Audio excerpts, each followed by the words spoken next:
복 있는 사람은 악인들의 길을 따르지 아니하며 죄인들의 길에 서지 아니하며 오만한 자들의 자리에 앉지 아니하고 오직 여호와의 율법을 즐거하여 그의 율법을 주야로 묵상하는도다. 아멘.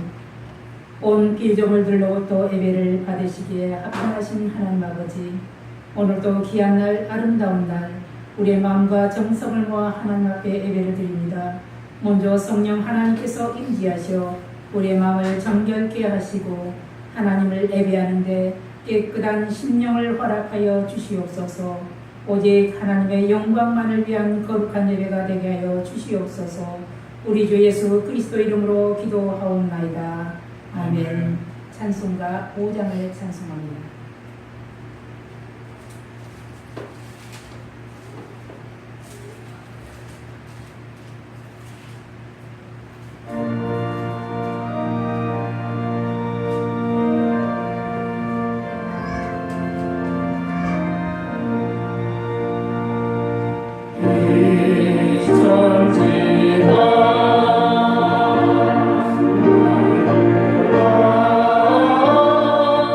Oh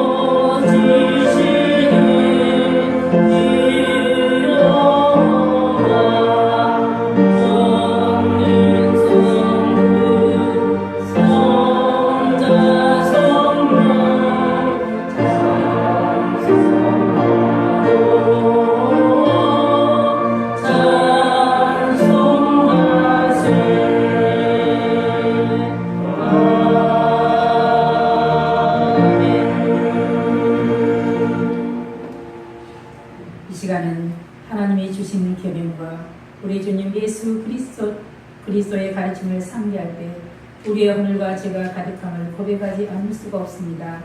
이제 한 목소리로 하나님과 나만이 아는 죄들을 고백하고 하나님의 사죄를 구하는 고백의 기도를 드리겠습니다. 기도합니다. 아버지 하나님 감사합니다.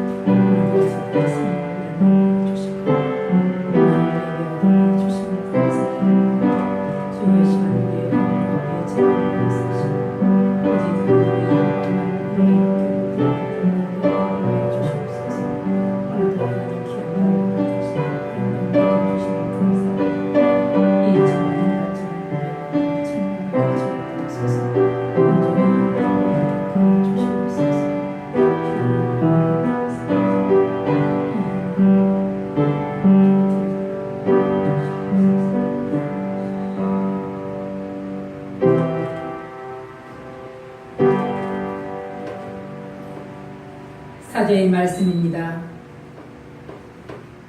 우리 중 누가 정죄하려 오직 예수 그리스도 우리를 위해 죽으시고 다시 살아나신 주님뿐이십니다. 그 주님께서 말씀하십니다. 나도 너를 정죄하지 아니하노니 가서 다시는 죄를 범하지 말라. 이제 여러분의 죄는 사죄되었고 평화가 있을 것입니다. 아멘. 찬송가 27장을 찬송합니다.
교동은 75원입니다. 교동은 75원 마태복음 1장입니다. 그러므로 내가 너희에게 이르노니 목숨을 위하여 무엇을 먹을까 무엇을 마실까 무엇을 몸을 위하여 무엇을 입을까 염려하지 말라. 목숨이 음식보다 중하지 아니하며 몸이 의복보다 중하지 아니하냐. 공중의 새를 보라. 심지도 않고 거두지도 않고 창고에 모아들이지도 아니하되 너희 하늘 아버지께서 기르시노니 너희는 그것들보다 귀하지 아니하냐. 너희 중에 누가 염려함으로 그 키를 한 자라도 더할 수 있겠느냐. 또 너희가 어찌 의복을 위하여 염려하느냐. 그대의 백합화가 어떻게 자라는가 생각하여 보라. 수고도 아니하고 길쌈도 아니하느니라. 그러므로 염려하여 이르기를 무엇을 먹을까 무엇을 마실까 무엇을 입을까 염려하지 말라. 이는 다 이방인들이 구하는 것이라. 너희 하늘 아버지께서 이 모든 것이 너희에게 있어야 할 줄을 아시느니라. 그런즉 너희는 먼저 그의 나라와 그의 의를 구하라. 그리하면 이 모든 것을 너희에게 더하시리라. 아멘. 사도신경으로 우리들의 신앙을 고백합니다. 나는 전능하신 아버지 하나님 천지의 창조주를 믿습니다. 나는 그의 유일하신 아들 우리 주 예수 그리스도를 믿습니다. 그는 성령으로 잉태되어 동정녀 마리아에게서 나시고 본디오 빌라도에게 고난을 받아 십자가에 못 박혀 죽으시고 장사된 지 사흘 만에 죽은 자 가운데서 다시 살아나셨으며 하늘에 오르시어 전능하신 아버지 하나님 우편에 앉아 계시다가 거기로부터 살아있는 자와 죽은 자를 심판하러 오십니다. 나는 성령을 믿으며 거룩한 공교회와 성도의 교제와 죄를 용서하는 것과 몸의 부활과 영생을 믿습니다. 아멘. 찬송가 202장을 찬송합니다.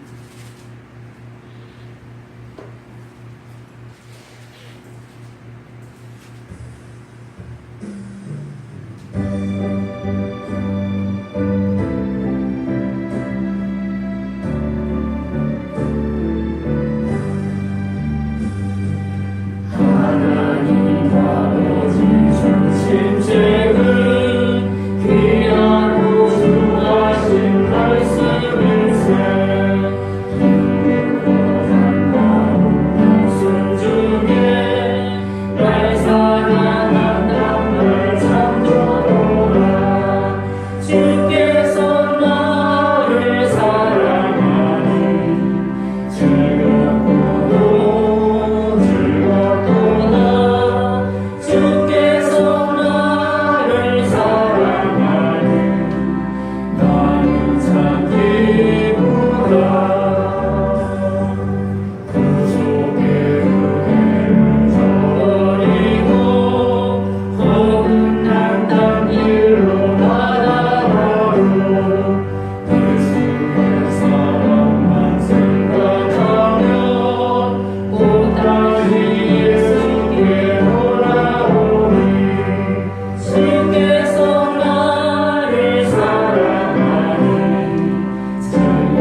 기도할 때 우리를 대표해서 김강미 집사님께서 기도해 주시겠습니다. 기도하시겠습니다. 사랑하는 하나님 아버지, 주님의 날 함께 모여 예배하게 하시면 감사드립니다. 아둔하고 죄 많은 저희들에게도 복음을 알게 하시고 주님을 아버지를 하게 하신 분이 매일매일 저희가 주님을 더 깊이 알아가고 말씀에 순종하며 사는 삶을 살기를 원합니다. 성령 하나님 도와주시옵소서. 가장 높으신 하나님께서 육신을 입고 이 땅에 오셔서 걸어가신 길을 생각합니다. 팔레스타인 땅, 그 중에서도 현실 같던 나사렛에서 자라시고 권세와 명예를 잇고 위선에 빠진 예루살렘의 종교 지도자들이나 바리새인들에 맞서 참된 하나님의 사랑을 보여주셨던 주님께서 그 땅의 민중들을 보시며 애끓여하시던 그 마음을, 그 사랑의 깊이를 저희도 알기 원합니다. 저희들의 굳기어진 마음을 띄워주시고 주님 닮아가는 삶을 살기를 원하는 마음을 허락해 주시옵소서. 혼란한 시대를 사는 저희들이 더욱 깨어서 기도하기 원합니다. 혐오와 분노가 넘치는 이 땅의 회복을 위해서, 그리고 전쟁의 위협이 날로 높아지는 한반도의 평화를 위해서 깨어 기도하는 그리스도인들이 되게 하여 주시옵소서. 새로운 한 주 따뜻한 햇살 아래 맑은 공기를 마시며 하나님과 더 가까이 동행하는 한 주 되게 하시옵소서. 모든 것 주님께 맡기며 예수님 이름으로 기도드립니다. 아멘.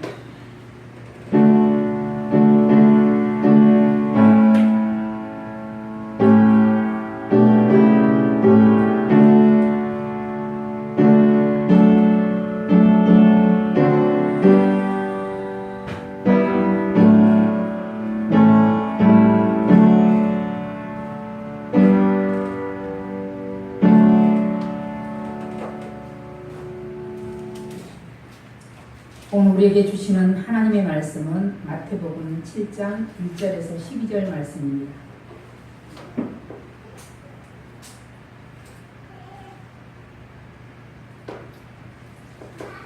마태복음 7장 1절에서 12절 말씀 함께 공독합니다. 비판을 받지 않게 하려거든 비판하지 말라. 너희가 비판하는 그 비판으로 너희가 비판을 받을 것이요 너희가 헤아리는 그 헤아림으로 너희가 헤아림을 받을 것이니라. 어찌하여 형제의 눈 속에 있는 티를 보고 내 눈 속에 있는 들보는 깨닫지 못하느냐. 보라, 내 눈 속에 들보가 있는데 어찌하여 형제에게 말하기를 나로 내 눈 속에 있는 티를 빼게 하라겠느냐. 외식하는 자여, 먼저 내 눈 속에 들보를 빼라. 그 후에야 밝히 보고 형제의 눈 속에 티를 빼리라. 거룩한 것을 그에게 주지 말며 너희 진주를 돼지 앞에 던지지 말라. 그들이 그것을 갖고 돌이켜 너희를 찢어 상하게 할까 하겠느니라. 구하라, 그리하면 너희에게 주실 것이요 찾으라, 그리하면 찾아낼 것이요 문을 두드리라, 그리하면 너희에게 열릴 것이니. 구하는 이마다 받을 것이요 찾는 이가 찾아낼 것이요 두드리는 이에게는 열릴 것이니라. 너희 중에 누가 아들이 떡을 달라 하는데 돌을 주며 생선을 달라 하는데 립을 줄 사람이 있겠느냐. 너희가 한 자라도 좋은 것으로 자식에게 줄 줄 알거든 하물며 하늘에 계신 너희 아버지께서 구하는 자에게 좋은 것으로 주시지 않겠느냐. 그러므로 무엇이든지 남에게 대접을 받고자 이것이 율법이요 선지자니라. 아멘. 찬송가 365장을 찬송합니다.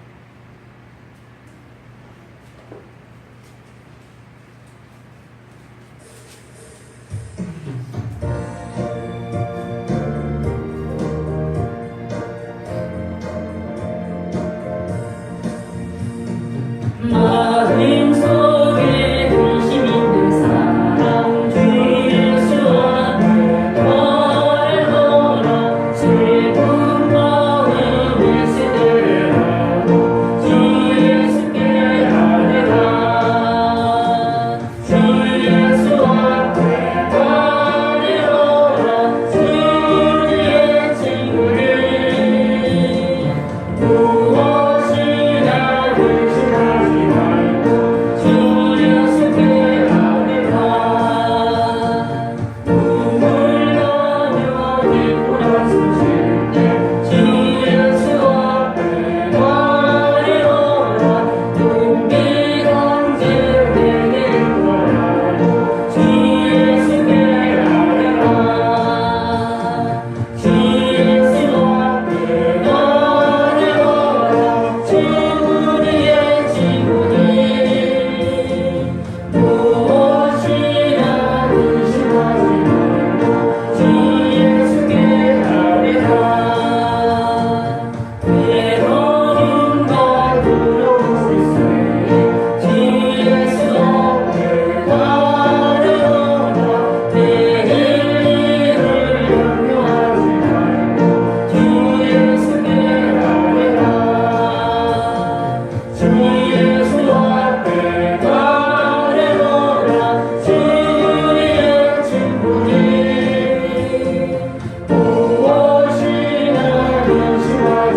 날을 저들에게 허락하시고 하나님을 찬양할 수 있는 복된 은혜를 허락하여 주시니 감사드립니다.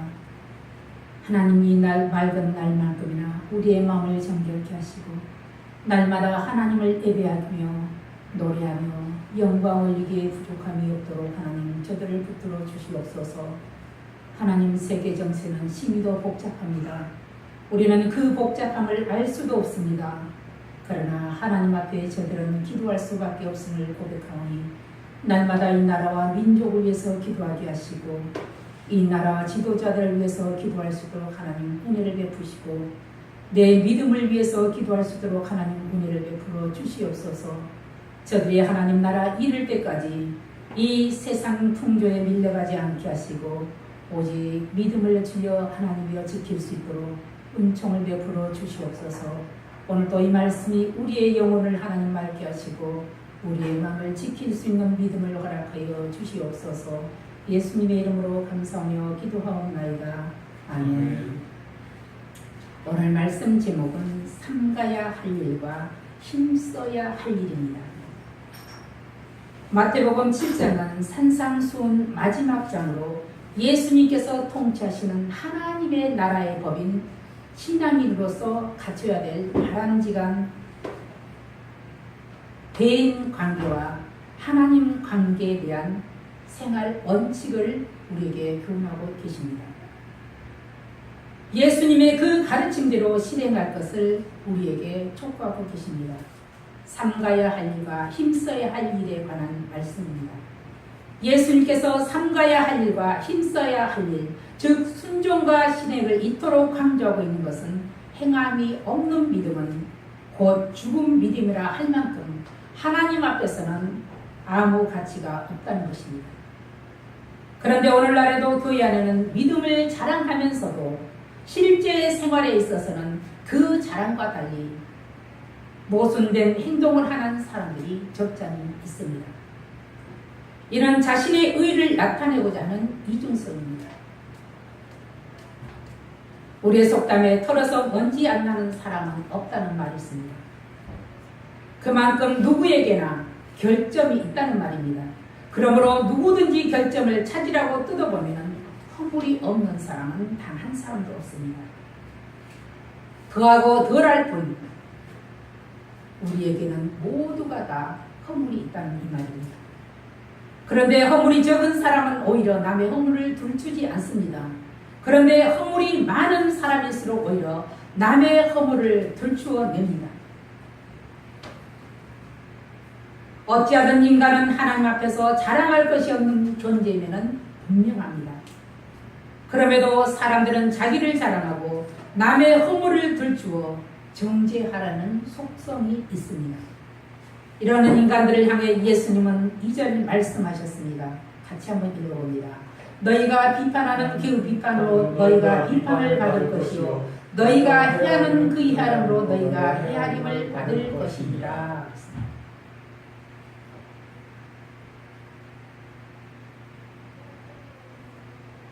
너희가 헤아리는 그 헤아림으로 너희가 헤아림을 받을 것이다. 예수님은 이렇게 경고를 하십니다. 그럼에도 바리새인들은 맹렬하게 비판했음을 우리는 본문을 통해서 알 수 있습니다. 예수님은 산상수훈을 통해 죄의 정의를 내렸습니다.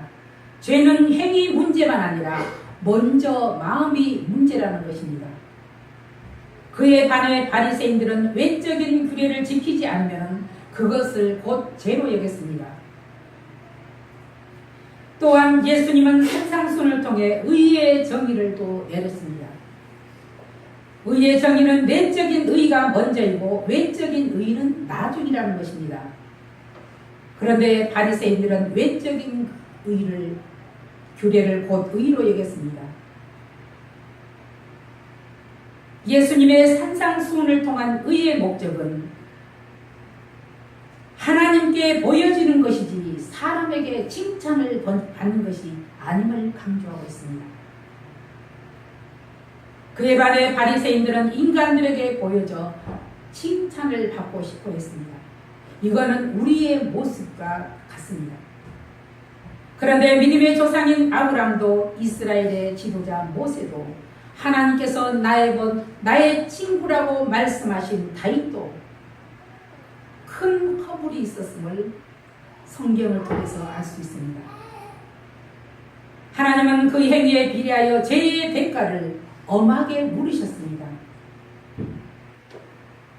그러하신 하나님께서 그리스도로 하여금 천국 시비로서 실천해야 될 규범으로 먼저 형제와 이웃에 대해서 아첨과 편견을 버리고 관용할 것과 영적 분별력으로 과감하게 단절할 것을 우리에게 요구하고 계십니다. 첫 번째, 비판하지 말아야 할 일입니다. 형제와 이웃에 대한 규범으로 비판하지 말라는 그러한 교훈입니다. 비판하지 말라는 말은 판단하지 말라는 이 말입니다. 남을 저울질하지 말라는 것입니다. 왜 그렇습니까? 그 이유는 우리가 금방 본문 2절을 읽었듯이 너희의 비판하는 그 비판으로 너희가 비판을 받을 것이요 그렇습니다. 너희의 헤아림으로 너희가 헤아림을 받을 것이니 하늘의 법칙은 무엇을 심든지 그대로 보면은 거둘 것이라 했습니다. 우리의 속담에 콩 심은 데 콩 나고 팥 심은 데 팥 난다 했습니다. 남을 비판을 잘하는 사람은 그 사람을 위한 척하고 자기를 옹호합니다. 그러나 비판하는 사람의 마음속에는 그 사람의 잘못을 지적해 주기보다는 그러니까 호의적으로 지적해 준다고 말합니다. 그러나 호의적으로 그 사람의 잘못을 지적해 주는 것이 아니라 그 교만이나 시기나 질투심에서 비롯되는 경우가 대부분입니다. 그런데 우리에게도 다 있다 이 말이에요. 그러므로 남을 비판을 할 때는 비판하는 자신의 행동으로 인해 오히려 자신이 다른 사람들로부터 비판을 받게 될 것이고 또 더 나아가서는 심판날 하나님의 심판을 받게 된다는 것을 꼭 기억해야 할 것입니다. 우리는 이 기회를 통하여 예수님이 금하신 그 비판을 삼가고 겸손함과 관용으로 이해하는 그런 마음을 갖도록 힘써야 할 것입니다. 예수님께서 남을 비판하는 자들의 모순점을 지적하고 있습니다. 왜 남을 비판해서는 안 될 것인가? 그 이유에 대해서 비판은 우리가 할 일이 아니라는 것입니다. 사람은 절대적으로 다 아는 존재가 아니기 때문에 비판하지 말라는 것입니다. 사람은 누구나 허물주머니를 가지고 있습니다. 그런데 내 허물주머니는 보이지가 않습니다. 내 허물주머니는 뒤에 숨기고 남의 허물주머니는 앞에 있기 때문에 내 허물주머니는 보지 못하게 남의 허물주머니만 보게 됩니다. 그래서 사람들은 다른 사람을 비판하는 데만 신경이 집중되고 자기에 대해서는 전혀 돌아보지를 못합니다. 이러한 문제들을 안고 있는 우리를 향하여 예수님은 3절에 말씀하셨습니다. 같이 한번 읽어봅니다.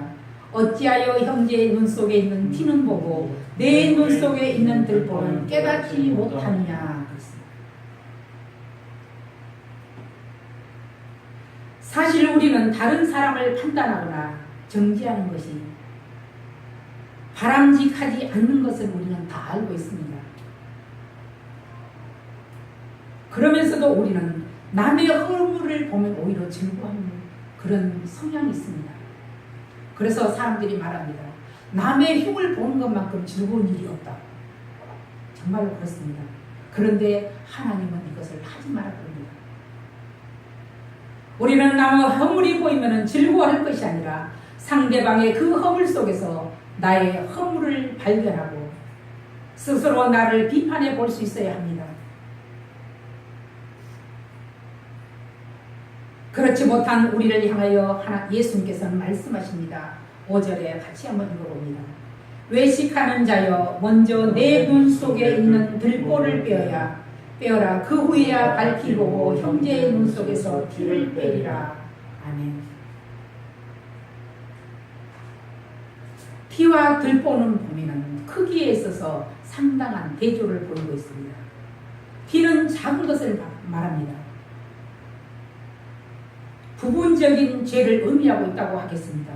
그러나 들보는 크고 전체적으로 심각한 죄를 상징하고 있습니다.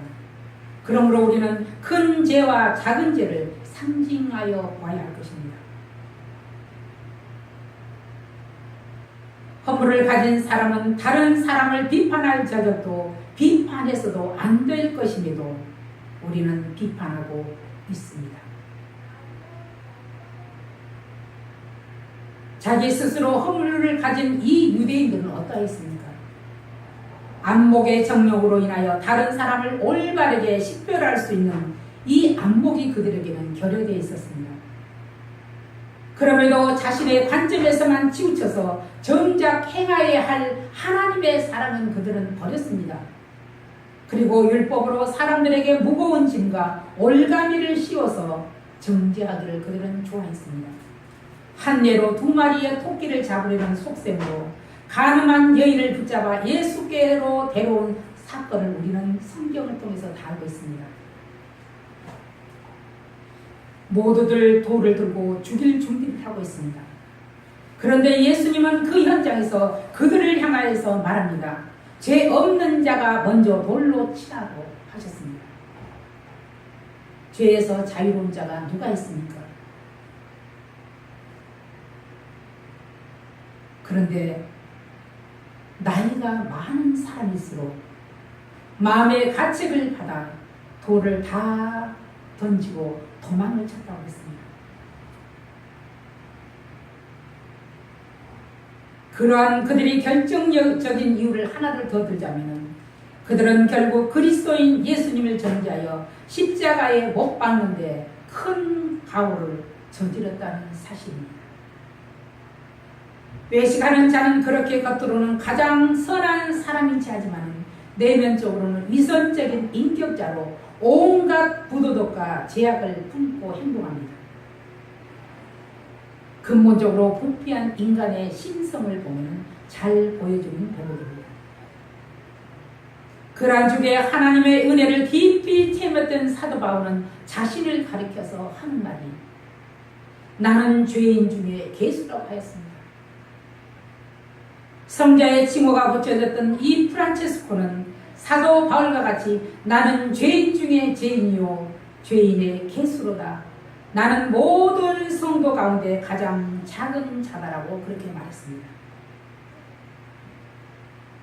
그런데 이 말을 한 이 선생님을 보고 하나같이 제자들의 눈에는 괴수란 말은 납득이 가지 않았습니다. 모든 자들이 다 죄인임에는 인정할 수 있었지만 모든 자들 중에 작은 자라고 했던 이 말을 제자들이 도저히 이해가 할 수 없어서 물었다고 합니다. 참으로 선생님이 모든 자들 중에 가장 작은 자라면 제자가 되지 않고 왜 선생님이 되었습니까? 하고 우리들도 아마 그렇게 물었을 것입니다. 그런데 프란체스코 성자께서는 그 말에 나는 분명히 작은 자임이 분명하나 하나님의 긍휼이 내게 크시기 때문이라고 그렇게 말하고 있습니다. 저들을 돌이켜보면 신비도 부족합니다. 저는 가끔가다 그런 생각을 해봅니다. 아주 세상적으로 보면 잘나가고 똑똑한 사람, 교수들 그러면 아주 가장 똑똑한 사람으로 우리가 보면 인정을 해줍니다. 그런데 가끔 그런 사람들을 기도해 줄 때가 있습니다. 어느 때는 신학대학교 총장이었던 사람을 기도를 해준 적이 있었습니다. 그분이 저보고 기도를 해달라고 할 때 굉장히 황당했습니다. 그런데도 그분이 부탁을 했습니다. 그 후로 그분이 더 존경이 가게 됐습니다.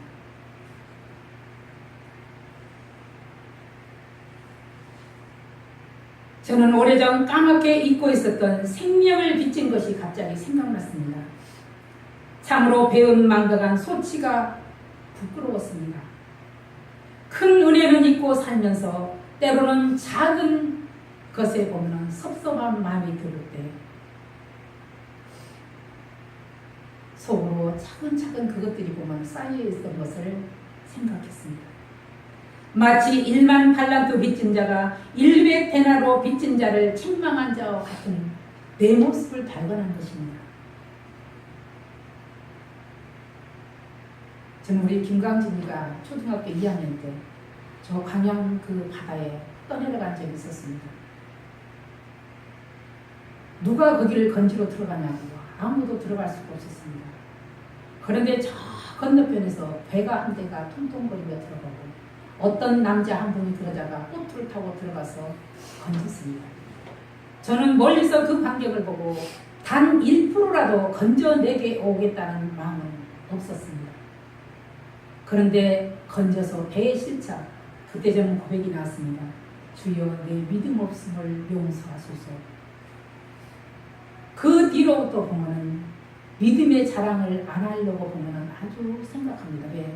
그때 내 믿음이 겨자씨 하나할 만한 믿음도 없음을 보면 그때 발견했기 때문입니다. 그런데 보면은 어제 그제 26년 전에 보면은 살려준 그 은혜를 찾지 못했다가 갑자기 밥 먹다가 이야기를 들으면서 26년 만에 자기를 살려준 사람을 발견하고 만나고 은혜를 갚은 것을 보면서 저는 그때서 생각이 났습니다. 그 배가 들어가서 보면은 건져줬던 그 사람에게 간증만 했지 한 번도 감사할 줄 몰랐다는 사실이 너무 부끄러웠습니다. 아, 이제라도 그분을 찾아야 되겠다. 그러고 인사를 해야 되겠다. 보트를 타고 가서 건졌던 사람은 인사를 하고 또 그 아이를 놓고도 보면 하는 기도를 해줬습니다. 근데 그 배가 들어간 그분들을 보면은 인사를 하지 못했습니다. 얼마나 그들의 마음속에는 생명을 구해줬는데 감사 한마디가 없었을까 하고 얼마나 서운했을까 하는 그 생각이 이제서 들었습니다.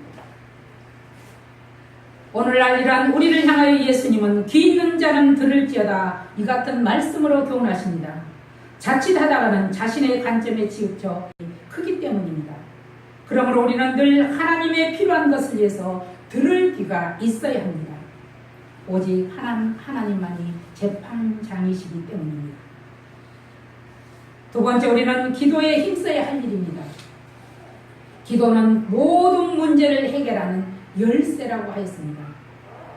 그러던 예수님께서 우리에게 문제를 효과적으로 풀 수 있는 3가지 방법을 제시해 주셨습니다. 7절 같이 한번 읽어봅니다. 구하라 그리하면 너희에게 주실 것이요 찾으라 그리하면 찾아낼 것이요 문을 두드리라 그리하면 너희에게 열릴 것이니. 아멘. 궁극적으로 기도 생활에 힘써야 함을 강조하는 일종의 주님의 명령입니다. 그 하나가 구하라는 방법입니다. 이는 마음속의 기원입니다.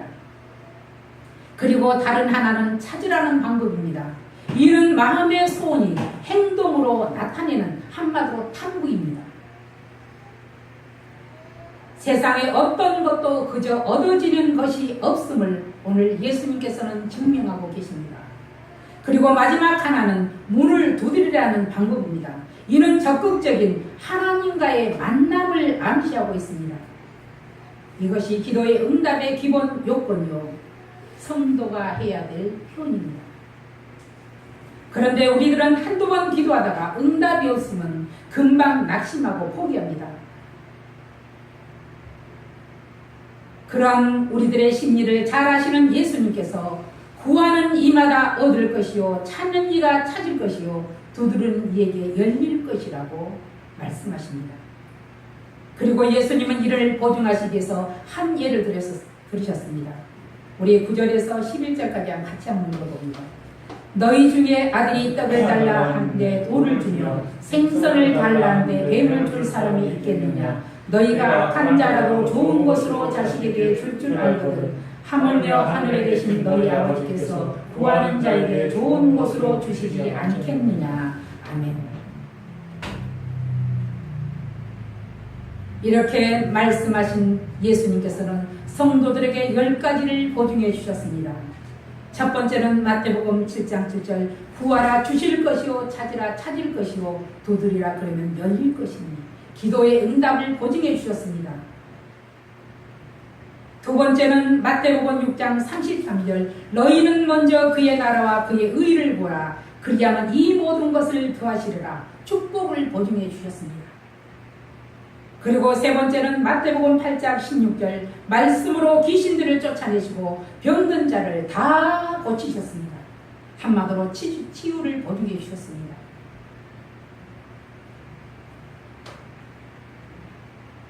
그리고 네 번째는 마태복음 9장 2절 내 제사함을 받았느니라 용서를 보증해 주셨습니다.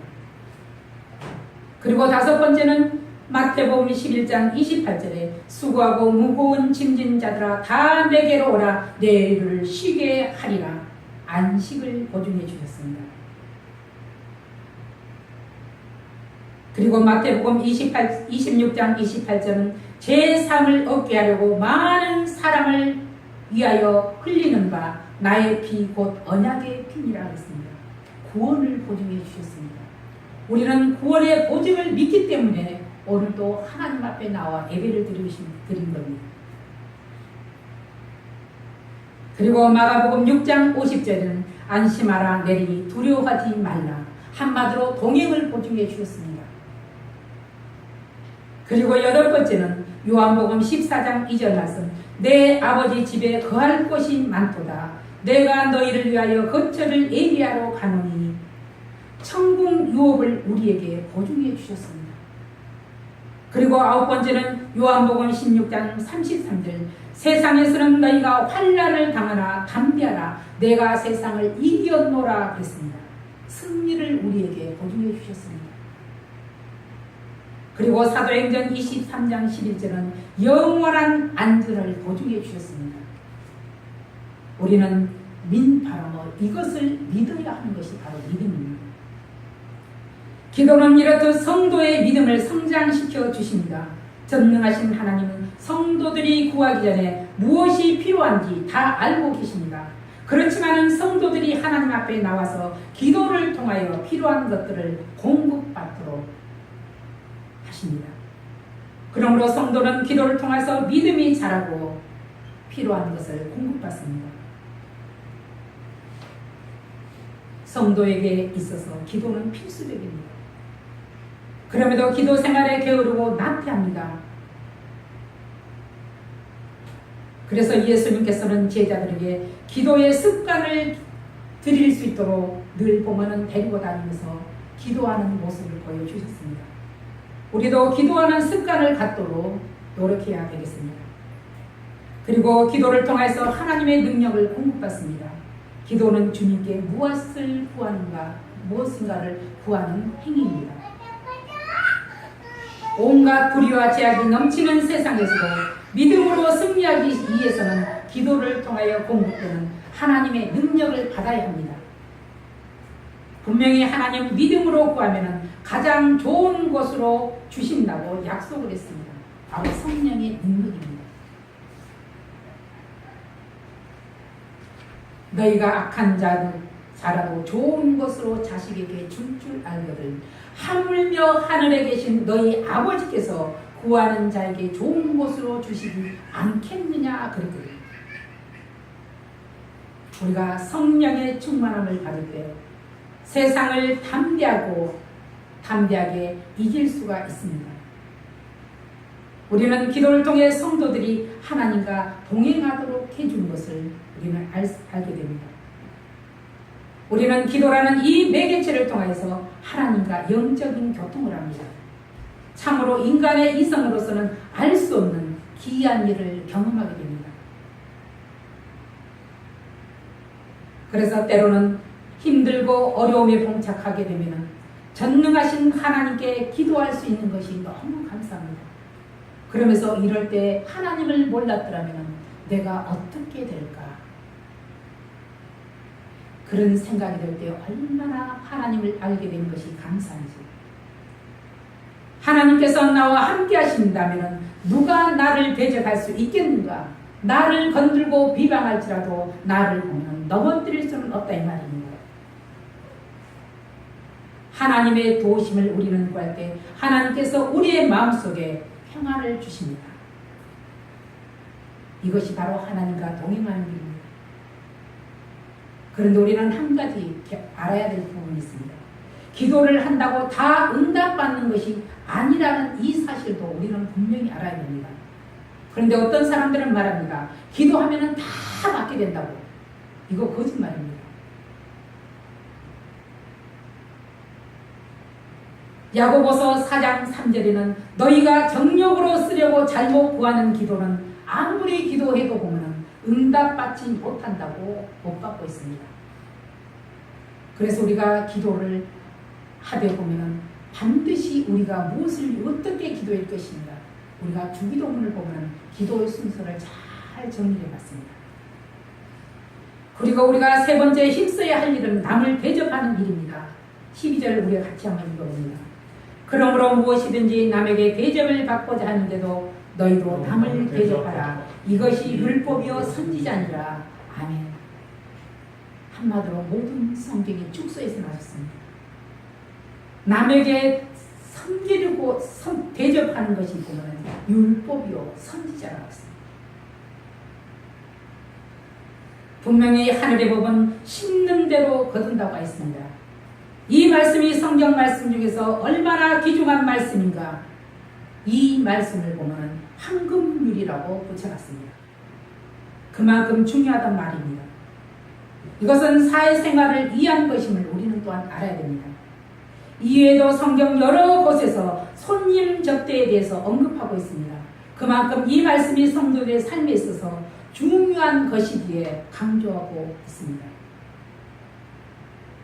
그러므로 우리는 사도 바울이 그의 서신을 통해서 부탁한 것처럼 우리는 로마서 12장 13절에 오직 하나님께서 각 사람에게 나누어 주신 그 분량대로 지혜롭게 할 필요가 있습니다.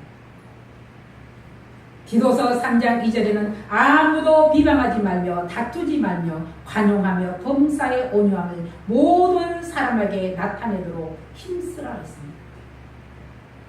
그리고 디도서 1장 8절은 오직 나그네를 대접하며 선행을 좋아하며 신중하며 의로우며 거룩하며 절제하며 히브리서 13장 2절은 어려움에 처한 자도 그들도 기억하며 돌아봐야 할 것이라고 말하고 있습니다. 오늘 본문의 말씀처럼 사도 바울이 말한 것처럼 예수님이 산상순을 통해서 우리에게 교훈하신 것처럼 그대로 우리는 실천할 수 있도록 힘써야 할 것입니다. 기도하겠습니다. 살아계신 아버지 하나님 감사를 드립니다. 오늘도 저들에게 귀한 말씀을 허락하시고 세상을 살아가면서 우리가 생각해야 할 일과 힘써야 할 일을 우리가 또한 이 말씀을 통해서 깨닫게 하시니 감사드립니다.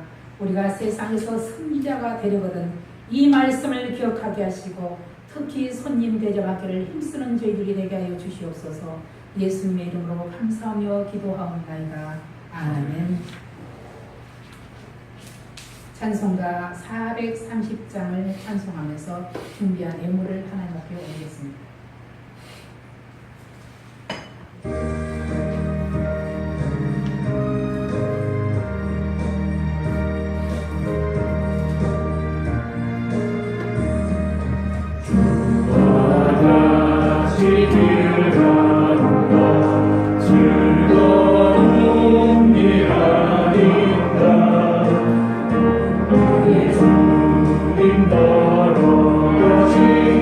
날 자취를 밝힌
되신 아버지 하나님 감사드립니다. 이 맑은 날만큼이나 우리의 생활도 날마다 맑아지고 좋아지게 하시고 우리의 마음도 날마다 좋아지고 맑아지게 주여 도와주시옵소서. 또한 아버지 손길들을 통해서 드려지는 예물을 주께서 받으시고 하나님 이 땅에서 사는 동안에 물질로 저들에게 능력이 채우시고 돕고 섬기는 데도 앞장설 수 있도록 축복하여 주시옵소서. 감사하고 예수님의 이름으로 축복하며 기도합나이다. 아멘. 우리 인사합니다. 축복합니다. 축복합니다. 날씨가 참으로 좋습니다. 아침에 눈을 뜨면 하늘에 정말로 구름 한 점 없이 맑습니다. 우리의 생활도 우리의 마음도 그렇게 맑고 좋으면 얼마나 좋을까. 좋은 날을 보면 우리의 마음도 기뻐집니다. 심성이 맑은 사람을 만나면 우리도 보면 기뻐집니다. 그래서 아이들을 보면 우리가 참 좋습니다. 우리가 서로 축복하며 기도할 수 있는 그런 계절이 되기를 우리가 힘써야 되겠습니다. 찬송가 620장을 불고 축복을 마칩니다.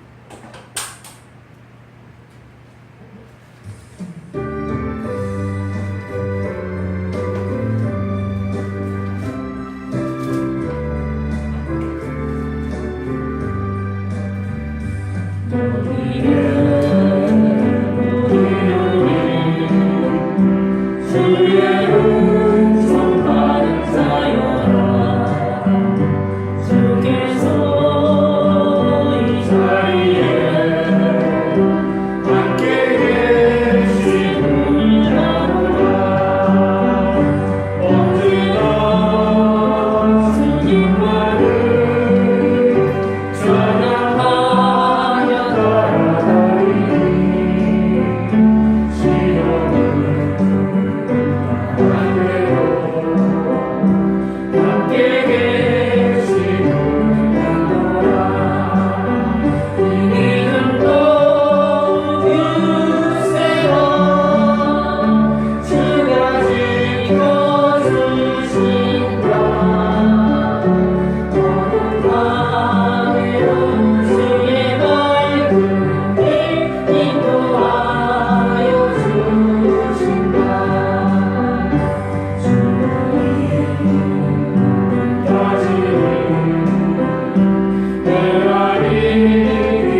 우리 김은경 부도를 축하합니다.